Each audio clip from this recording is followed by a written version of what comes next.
Go to your phone's settings and change the personal hotspot name to car.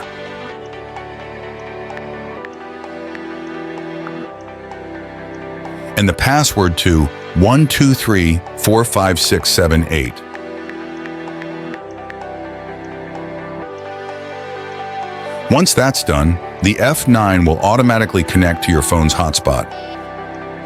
Tap OTA upgrade, then tap download and just wait for the upgrade to complete.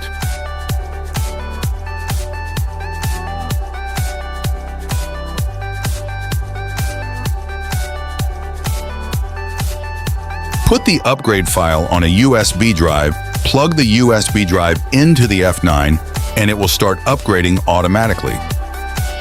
When the upgrade reaches 89% to 90%, wait 15 seconds, then unplug the USB drive. The upgrade will be complete.